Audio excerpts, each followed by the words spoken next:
From Big Boys, Philbars, Fairview. And meron tayo na-acquire ngayon ng mga bagong comic book. Okay?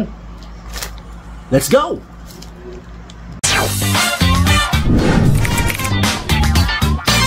Nick Knock Talk. Woo! Yon guys, ito na yung nakuha natin ngayon. Una naman tayo yung comics, no? Kasi yung comics medyo na-disappoint tayo, pero okay lang kasi mga lang na nakuha to. Pero medyo low grade kasi yung nakuha natin comics, no? Hindi na-indicate doon yung seller. Kagaya nito, no? Yung Iron Man 1 na Asinon TV. Well, plano mo itong basahin to. Ito. Kaso tingnan nyo medyo yung ano. Yan. 80 pesos niya binenta. Hindi ko alam na may ganito. Pero it's okay. Basahin lang natin siguro natin. Tapos yung 2 Iron Man 2 nito. Kung sabi dito. Saka wala pang backboard nung binenta niya. Ito. Iron Man 2. Medyo low grade. Hindi siya medyo low grade talaga siya. So for ano na siya. For reading materials na rin. Tapos yung X-Force. Ito naman. Yeah. Medyo low grade yan. Medyo may damage yan. Wala kasi backboard. Medyo off-white yung kulay niya. Ito, babasahin ko lang to, no? Kaya okay lang to. Tapos, may nakuha tayong X46. Sayang. Tignan nyo, oh. Tadaan! Nice, diba? So, ito yung nakuha natin. So, okay lang. Pero sayang kasi kung in condition siya, no? Sabi sa 80 pesos kasi, what do you expect? Pero, I seen 80 pesos na medyo mas good condition pa ng konti rin. Pero, mabasahin natin yung X-Force. And then, what ito Incredible Hulk, no? Ito, medyo maayos ang konti. Medyo low grade din siya. I think, hindi to nalagay sa backboard. Or baka nakuha niya ng ganito, no?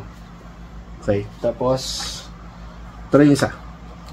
Ayan. So, anyway, nakuha natin naman to ng mga I think 430 para sa lahat na to. Okay na rin siguro, pero sayang hindi natin mapapaikot to. Maybe basahin na lang natin and then hindi natin magiging pera yan. Hindi na para maging ganun pa ka kumbaga maipaikot pa natin, no? Anyway, yun naman is para atin sa reading pleasure, no? Kaya pag makikipag-deal po kayo sa comics na, make sure na yung picture niyo yung yung condition ng comics na kung gusto niyo pristine, pero kung kagaya ng reading materials lang, okay lang naman ganun, okay? Pero kasi sa ganung price, medyo makakuha pa tayo ng mas maayos sa price, no? Yun lang nga, medyo tal tayo sa pagkakataon. Okay? So it's okay, mura lang naman yan. And then, ang pinaka-highlight ngayon natin is yung nakuha ngayon natin sa Big Boys and sa Philbars, no? Kanina kasi wala akong magawa, so pumunta ako ng ikot-ikot ako at nakakuha tayo ng mga pop doon na nakita natin na medyo kailangan natin, no? So yung Big Boys kasi talagang sinadya ko yun kasi meron po tayong dalawang auction na nakuha doon, no? Which is ang unang nakuha natin na auction doon is itong si Jake Taylor. No? Jake Taylor, ito yung kapartner ni Wilding sa Major League Charlie Sheen. So, finally nakakawa tayo. So, buo na natin sila. Yung chase natin kunin, so okay na to, no? So, maganda yung box. Napaload sa auction to, no? So, lahat pala na to, guys. So, lahat ng total na nakuha natin, kung kukumputin natin, no? Nasa ano to? Nasa lahat na nakuha natin, except the comics, is 3,410. Excuse me, medyo inubo tayo ngayon, no? So, 3,410 yung ating item cost. Tapos, compute natin kung magkano, no? Tapos, itong si Jake Taylor, na-select po na to, no, ang presyo ngayon nito, naglalaro siya sa $24. Ayan, si Jake Taylor. Mga name-box ito, in pristine condition. Yan. Galing sa Big Boys. Shoutout sa Big Boys Toys. Araw-araw, meron silang pabid, no? Nakakakuha na naman tayo. Kunti-kunti yung salason lang nila. Gusto ko to kasi gusto ko makompleto to, no? So, now, may pala nakuha sa kanila, napaload natin sa auction. Ito naman si Riddler ni Jim Carrey. Gusto ko to. Gusto ko yung yung line ng Batman movie billings. Actually, meron na akong nakuha ang Poison Ivy para tingnan sa Uma Thurman. So, yung iba kasi nakumpleto ko na yan kaso yung kaibigan natin hindi kan sa atin kaya naibigay natin. So, ububuhin ko ulit ito, no? Ito yung Riddler nila, nakuha din sa auction to. Two-Face, oh. Sana makakuha tayo dyan. So, good condition. Ang isa lang nakita kong problema nito, ito lang. Yan. Ito pala. Kita ba? Ito ba? Yan lang. Pero other than that, wala naman ako nakita. So, itong Riddler right now, Jim Carrey, medyo mababa ito eh. No? Kaysa kay Jake Taylor, $21 to, no? Yan, si Riddler. And then, umikot ko tayo sa kanya, sa Big Boys, nakakuha tayo ng Garbage Pail Kid, no? So, nakuha natin to, si Alligator, no? Nakuha natin ng sale, kailangan kumuha pa isa pang GPK. Kaya nakuha natin, kasi meron tayo ng iba, si Licky Lindsay na lang, no? So maybe person natin to, pero ito i-keep ko to. Now tong si Alligator, namili tayo ng box, maganda yung box niya, no? Naka-sale pa to sa kanila eh. So ang PPG right value nito is $11, no? Mababa lang siya, pero okay kasi okay lang kasi kumpleto natin yung Garbage Pail Kid. Sa line na to, ang kuha natin is si JDK. So sana makakita ng JDK, no. So yung sa isang line, yung una, isa pala nakuha natin si Atom Bomb eh. So hopefully makuha natin pa yung iba ng Garbage Pail Kid. Alam po, ano lang to eh. 9 lang sila, may isang share exclusive yung pang number 9 na. Anyway, yung isa nakuha natin si Licky Lindsay. Meron tayo ito, pero mas nakuha natin mas mayos sa box, no. Ang Licky Lindsay right now, ang PPG nito is nasa $16, no? Si Licky Lindsay, $16. So na-picture natin to sa isang picture ko. I don't know na send ko na kasi may video kong dalawa na escape, pero nakita ko na i-ano natin, i-upload ulit natin. Baka nandoon yun, okay? Yun yung sa Big Boys, no? And then nag-search tayo sa internet, nakakita tayo ng much meron pang good deals from Philbars sa Fairview sa Terran. So pumunta tayo, hindi tayo pumunta actually, nag-order tayo doon, and then nabigyan nila tayo, nakakuha tayo doon ng mga items na kailangan natin.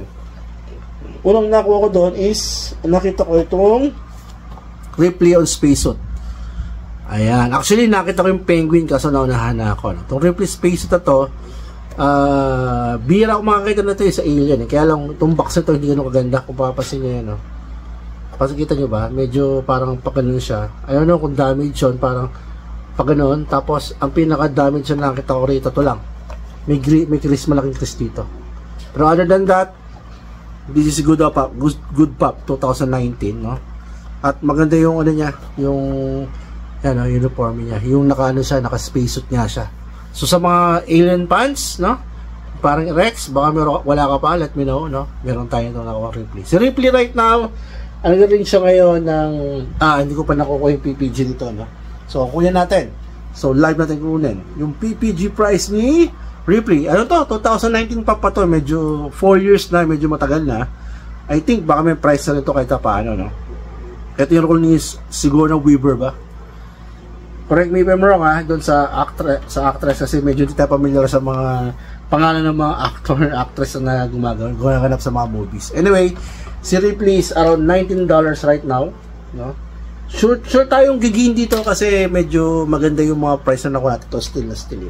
Papasin nyo, back na sa old set, maganda yung ilaw na napalit, malakas, no?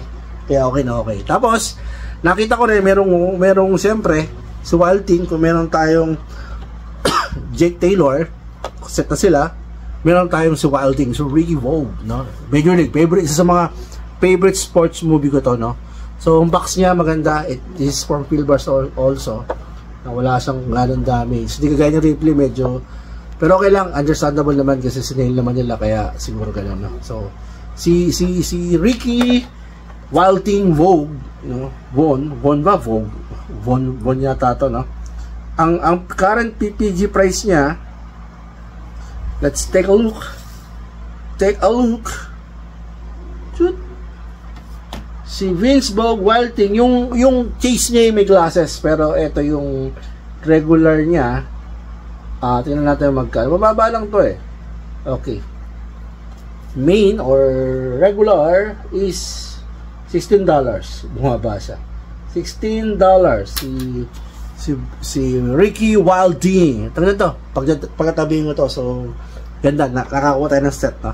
Tadaan! Tago na nanap to, buti nakita ko. Ito, yung gusto ko na ibenta ko na eh. Buti nakakuha pa tayo, no? And then, nakakuha tayo pampuno doon sa sale. Yung chicken kasi natin na ibenta na. So, hanap na tayo ng cow, no? Paka-partner. So, may chicken naman tayong bago. So, this is in good condition. I think si chicken ito, $13 to eh. Hulun check ko, around 13 to eh. Tignan natin. Kung may na bago malaw ba si chicken. Pero I think baka ganon din to. Nung kagaya nung huli natin video, may chicken tayo dun eh. Or previous video. Ang chicken right now is, magkano ba chicken ngayon? Si chicken is $13. So, pareho din nga. No, $13 si chicken. And then, sa last pop natin na nakuha sa 4-inch, meron tayong si Tupac Shakur, no? Sa Pop Rock. Ito, Manda box ito. No? Walang problema tayo. Tupac. So, I'm planning buuin yung rap siguro kahit isang Snoop Dogg, Tupac, si B.I.G. Pero pinag-isipan ko pa eh. Pero tingnan natin kung paano gagawin, no? Si Tupac Shakur right now, ang PPG niya is ibaran ba to? Wala, siya lang. $16. So, medyo yung price si Tupac. $16. Okay. Tupac. So, ganda nito. Ito yung classic look niya. Ganyan, naka-black. Tapos meron siyang bandana sa ulo. May panyo. No? Ganda nito actually. Parang gusto kong tuloy kunin si B.I.G.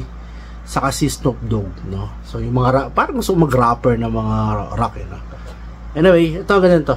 So, black and gold. So, I love the color. Siguro kung magtutupa ka, ito sa dapat na meron ka, no? Ganitong kulay. Ito yung classic look niya. Yung sa akin nakubad. Ewan ko may nakubad na. May nakatay nakasombrero siya eh. Pero ito natin $16 to. Okay?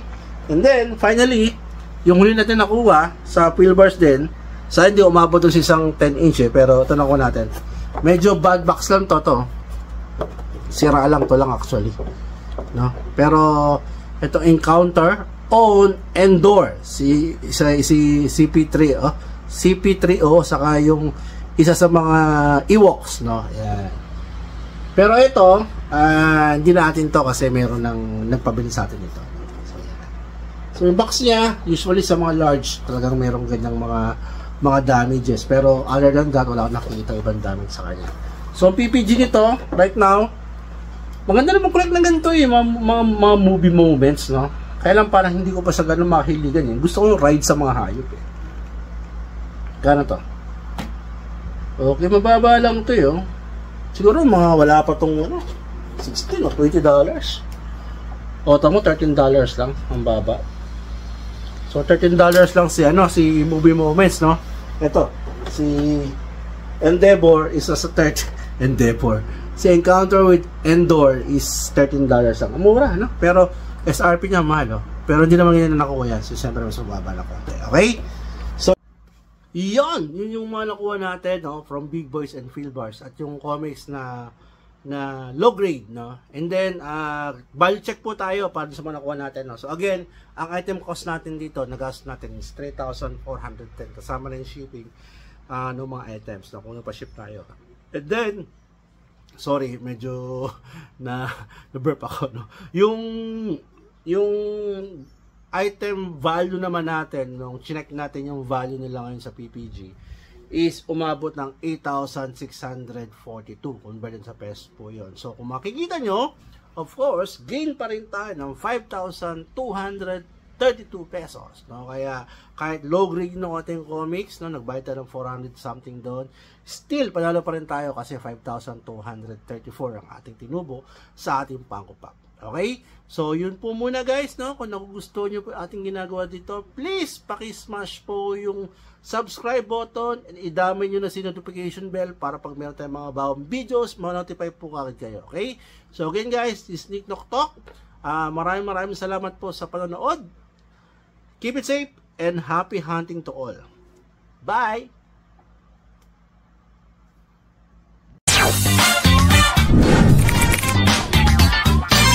Nick Nok Talk. Woo!